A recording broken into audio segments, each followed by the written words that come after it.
Ganyan mo kung lilagyan. Daming linagay, ha? Yan. Soup lang po kami. Tomato sauce soup. Yan. Ganun po yung soup dito. Tsaka dilis lang. Yanza. Timmy's favorite. Comme ça. Avec un petit peu de... Comme ça. Ko lang. Sasak. Ubus mo yan, ha? Kapika. Wow. Harap. Harap po. Ay, kain po tayo. Yan, bukas po nasa Canada na si Lola tsaka si Kinky, ha?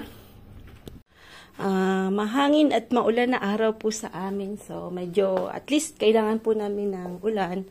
Yan, sobra pong ulan. Pag tinignan nyo po sa labas, dito tayo sa labas. Sa kabila, kasi yung kabila, yung kapitbahay namin, laging nakasilip sa bintana. Yan. Umulan po. Yan. Umulan. So, ito po yung mga halaman natin sa labas po namin yan. Front door namin. Yan, medyo sobrang hangin. Parang, kala mo yung kababagi pa lang. Mga siguro yung 80 kilometers per hour yung hangin na po. So, at least huminahina. Minsan pa bugso-bugso po. Mamaya po yung pasok ko. Tapos mamaya yata may magkakat po ng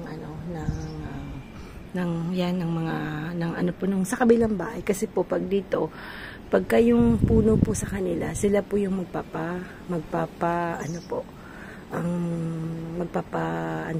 sila po yung magkakat noon. Kasi sa kanila po yung puno. Sa kanilang puno, yung buong punong sa kabilang side. So sila po magpapakat. Bebenta daw po yung kabilang bahay namin. Kabibili lang nila. Wala pang 2 years sila dyan. Ibebenta ulit.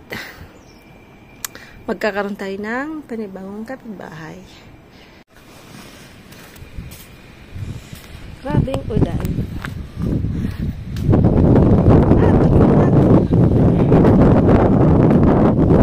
Sobrang ulan po. Titingnan natin yung hangin, ulan. Parang may bagyo. Kala mo may bagyo. Dito kasi uulan ito, magtatagisti po. Pero basang-basa dito. Natin yung malaman natin kung anong nangyari. Ayan, tumutubo pa naman yung ayan yung tubo. Tumutubo na.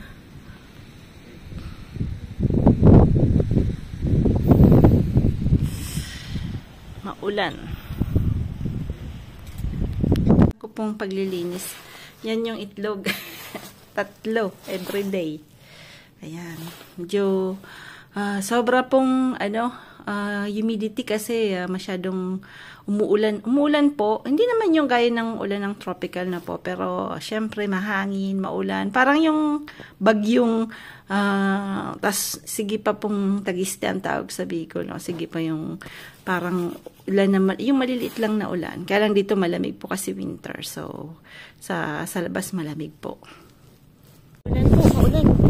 Tayo lang.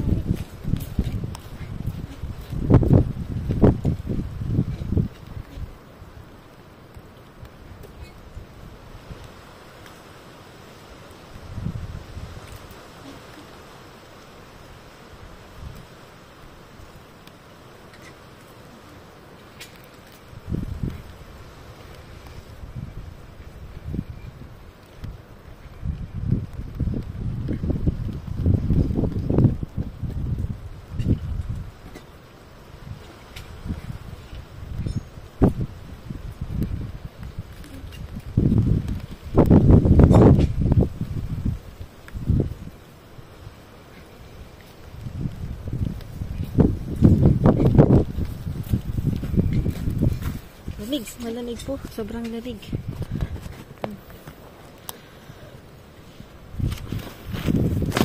Tapos na tayo. Sobrang lamig. Lamig. Basa lahat. Naka-suot ko po yung damit ni Frank na military, no? Yung nung bata pa siya. Kasi maganda po. Walang ulan. Yan yung mga manok. Yan, basang-basa. Umuulan po. Madulas. Medyo madulas lang. Kasi ako ng sibot, no? Yan, yung sibot. Pag malamig po, Chinese po yan, mga roots. Yan, sa pata po yung ginagamit ko, no? Pata. Kaya lang, si Sam hindi kakain yan. Hindi siya mahilig sa mga... Pero kumakain na rin siya ng taba dahil nung nag-barbecue po kami, kinain niya na po yung tabang grilled na taba, no? Kasi, naman maaarte ng konti. Mga Francis kasi ayaw tumaba, kaya hindi kumakain ng taba. Pero si Frank, natutunan niya na pong kumain ng taba, gawa ko. Ayan, dati hindi talaga. Hindi siya kumakain ng balat, ng taba. Diyos ko miyo. Sabi ko, ano ka ba? Buha ka talaga, kako. Masarap yan. Tikman mo yan, masarap yan, kako. Ngayon, kumakain na po siya. So, nalagyan ko po ng leeks. Ito po yung kinuha natin na leeks. Kaya lang, tingnan niya po kung gaano kahangin at humidity sa labas. Ayan, lagyan ko lang po na para may lasa-lasa. Ano po yung sibot na bibili yan sa SM? Tsaka sa, sa palengke. Kaya lang, sa palengke, mas maganda pong mabili nyo yan sa yung talagang bilihan ng po. Sa umpin marami po. Kaya lang, kasi yung sa palengke, liliit lang po. Hindi siya kompleto yung mga, po, roots po. So, kaya sa SM ko po siya binibili. Kaya lang, tsambahan lang po, no? Siguro yung mga nasa Manila, sa Pampanga, tsambahan lang. Minsan wala po. So, pag meron, talagang kailangan bilhin nyo na po. Huwag na po kayong mag-isip. Dahil last year po, nung umuwi kami, no? Pagdating namin, po kami, pumunta ng SM. Wala po kaming time. Yung sa kultura po, yung maraming t-shirt na Filipino t-shirt na po kultura. Ang dami pa pong sizes. Sabi ko, ang dami pang sizes. Sabi ko, sige, next time na lang pagbalik namin nag-island po kasi kami. Tapos nung pagbalik po namin, nako, wala na pong sizes. Yun. So, pag kayong magsha-shopping po kayo ng mga pasalubong, pag nakita nyo po yung mga sizes na t-shirt, bilhin nyo na po kasi ang bilis po nilang maubusan ng stock. Siguro sa Manila hindi, pero may experience po sa San Fernando, sa SM Pampanga, no po. Hindi na po sila nagre-restock ng mga XL. Ayun. So, ang mga natira po, puro S. So, syempre si Frank hindi naman kakasya siya. Ibus siya sa hindi kakasya. XL po yung, tsaka yung mga papasalubungan namin, puro XL no po. So, ayan. So, nangyari, wala. Walang, kasi yun po yung magandang ipasalubong. Kasi syempre may mga jeepney, lechon, yung mga designs niya po sa kultura, no po. Tsaka maganda po yung, yung pagkakoton ng kultura. Made in Philippines pa naman. So, syempre, yung mga papasalubong, titingnan niya kung made in Philippines. So, syempre, binili mo sa Philippines, tapos made in China. Wow, mali, di ba po? So, ayan. Yan po yung soup natin. It's a sibut soup. Ayan, na may ano tawag ba, congee na po ito na yan po yung mga pangmagandahan sa paglalo na po yung mga Pinay pong nandito sa Europe, no? Maganda po yan sa katawan, na po, pampalakas. Yan. Improvise po tayo ng para kay Sam kasi si Sam po medyo mahilig sa tomato sauce. Di siya mahilig sa white sauce na po. Nag-change kasi mga gusto ng mga bata. So, ang gagawin po natin, gagawa po tayo ng yung tira pong baka. Gagawa po ng tomato sauce isang. Kaya lang, wala na kami sa tomato. So, talaga, ha? So, pag gagawa po kayo ng parang sticky na sauce, lalagyan niyo po ng harina. Margarine lang yan po, tsaka harina lang. So, we need dito water. Lalagyan po lang yan ng hot water na po. Hot water. Lulutuin nyo muna po yung harina. Tingnan niyo po. Medyo lulutuin nyo muna yung harina. Yan. Tapos, nalagyan natin yan ng konting hot water. Nakalimutan natin yung sibuyas. Siyempre. Si Manay talaga makakalimutin. Sabi ko parang may nakalimutan. Dapat unahin muna yung sibuyas na po para medyo mag-ano siya. Mag-melt ng konti. Kaya lang, pagka makakalimutan ka, ganyan na nangyayari sa iyo, di ba? Yan, malapit nang dumating si Owama, si Mama sa ano po, sa Canada, no? Medyo na-delay pa ng 2 hours yung flight nila, no po. So, yan, medyo napagod din kasi dito na po si Mama. Pag nagtina po kasi siya ng hair, akala mo 60 lang, pero 82 na po yun, 1942. 1942 po siya. Tapos si Papa 1938. Kaya 42 na po siya. 82 na po siya.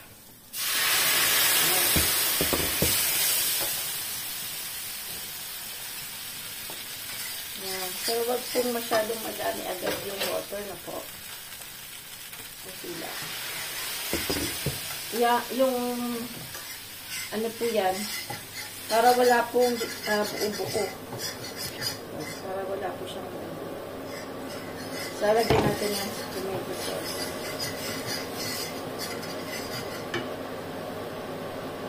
Saka yung sabaw nung nilaga natin na baka kahapon na po. Kunin nyo po yung marami medyo mantika para may lasa. Yan.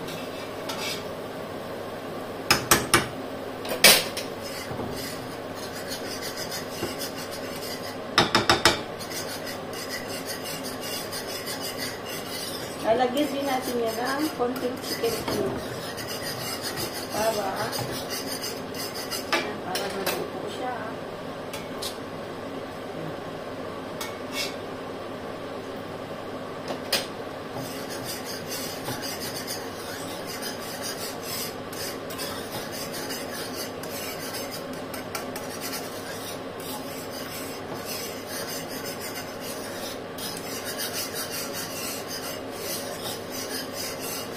Yan.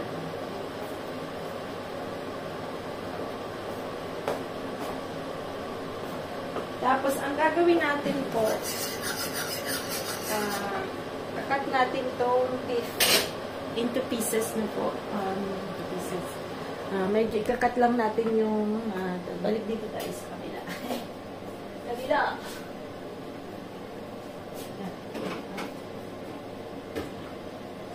Ayan. Wait lang po at nandito lang ako sa kabila.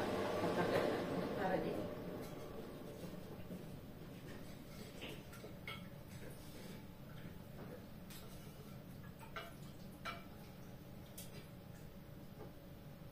Ayan. Ito po yung natirang meat. Ito yung natirang meat na ng ating linagan po. So, yan po yung natin. Pag nito, ilalagay natin dyan para magkalasa. So, ginawa din natin to nung parang white sauce na po. So, yung, pwede ring tomato sauce ang gawin ninyo pagka, ano po, yung mga bata mas gusto yung tomato sauce na po. Kasi sa Pilipinas, hindi masyadong kilala yung white sauce. So, dito po kasi medyo mahilig po sila sa ganon. Si Sam hindi siya masyadong mahilig. Pero, medyo ginagamit niya na rin sa pagluluto yung, ang tawag nito, creme fraiche. Fresh cream na, ano, yan. So, ito, lalagay natin dito ulit, no? Doon sa, yan. Gamit ko yung tripod ni Kaenting. Binili sa akin ni Kaenting na tripod. Ayan. Lagay natin dyan. Ayan. Tapos, lalagyan lang natin yan. Ayan.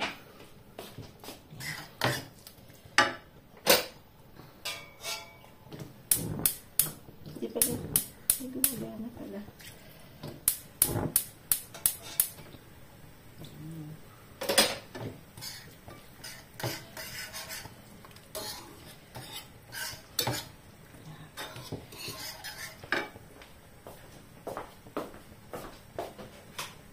lalagyan natin ng tomato sauce.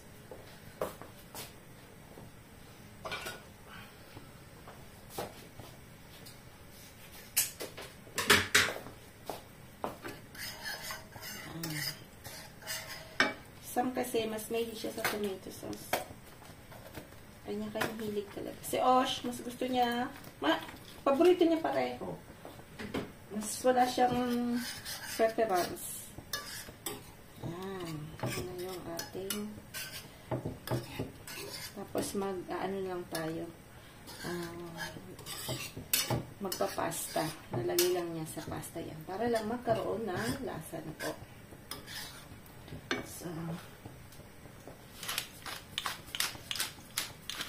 tapos lalagyan natin ng ito.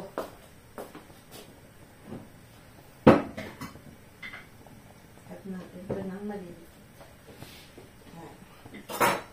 Ito po, ikakat ko ito ng maliliit. Tapos lalagay natin dyan. Tawag dito po is cornichon. Parang pickles po, pero ang liliit na pickles. Mahilig po sila sa ganyan.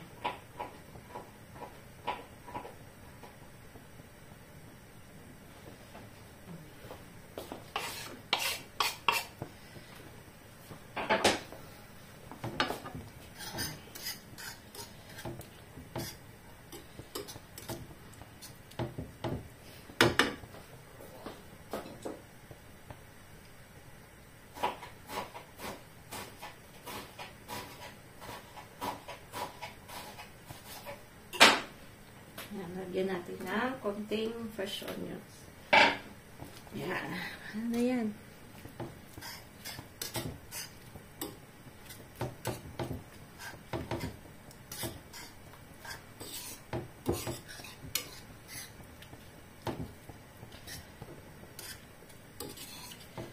So, luto na yan.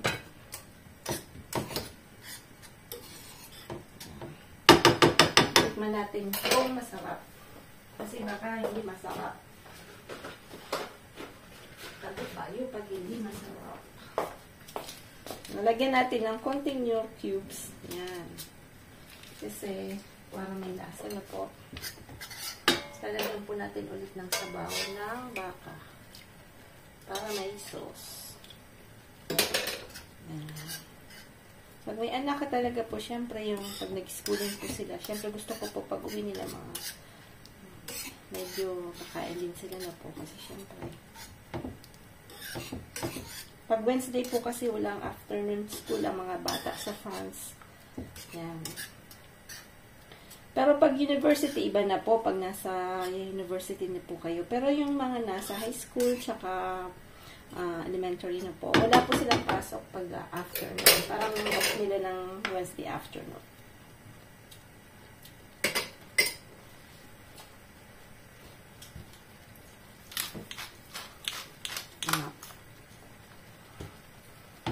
Yan na. Ready na yan. So, i-off na natin yan. Iinitin ko na lang yan mamaya pagdating ni Sam. Yan. Ready na po yung pag-lunch natin. At least mamaya po, kahit hindi na po magluto si Frank, meron po yan natira. Yan.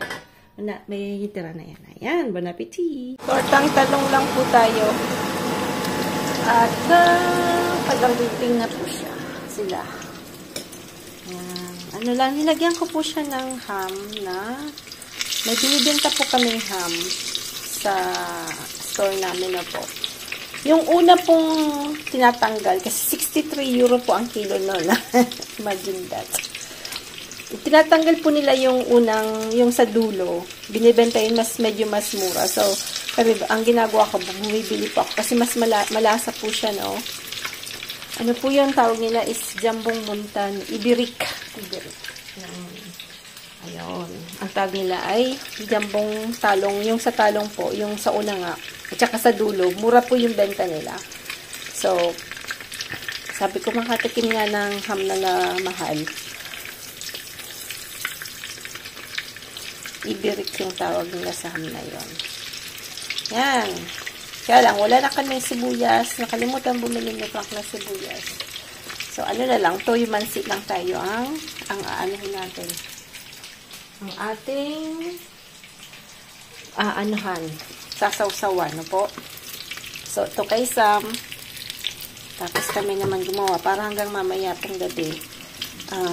Meron na po siyang, meron na pong ulamin, no. Para tranquilo na si Frank na mamayang gabi. Tinitingnan ko po kasi malapit na po silang dumating. Medyo gumanda-ganda na yung panahon. Medyo parang iinit. Sumisilip na po yung araw. Pero mahangin pa rin. At napakalamig ng hangin po. Kasi parang galing po sa mountain yung hangin. So, mainit na po. So, yan yung soup. Nilid ko lang yan. Patayin na natin. Tapos to.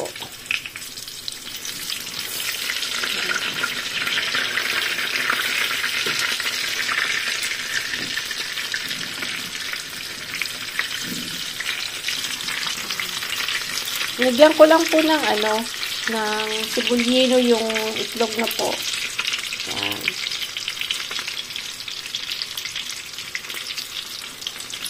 Para masarap. Yan. Sabi naman po ang kain natin ito. Simple lang na simpleng, para medyo may gulay po kasi ako gusto po talaga may gulay lagi. Kaya lagi po akong bumibili ng paunti-unting gulay kasi wag naman masyadong madami kasi minsan po nasisiraan lang naman, di ba po? So, ayan. Tapos lalagyan ko po ng pak choy. Lalagyan ko siya ng greens. Tapos yung mustasa, ayun, tumutubo na nga po. Kaya lang siya biglang lumamig. Yung nagkulay parang yung maliit, parang kulay dilaw. Tingnan natin kung mabubuhay na po.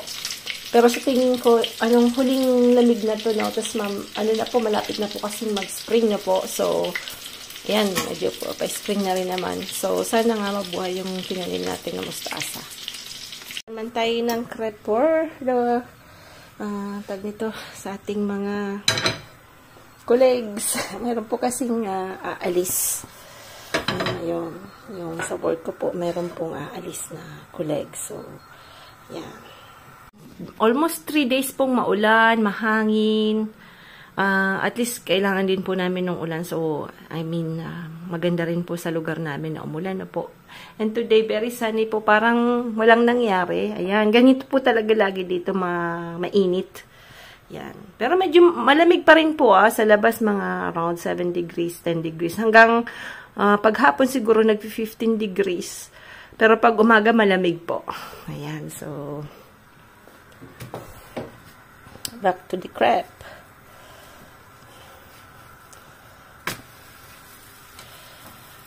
Mga French po mahilig sa crepe with Nutella or some jam or some just sugar. Yan. Yan po yung mga kahiligan naman nila dito.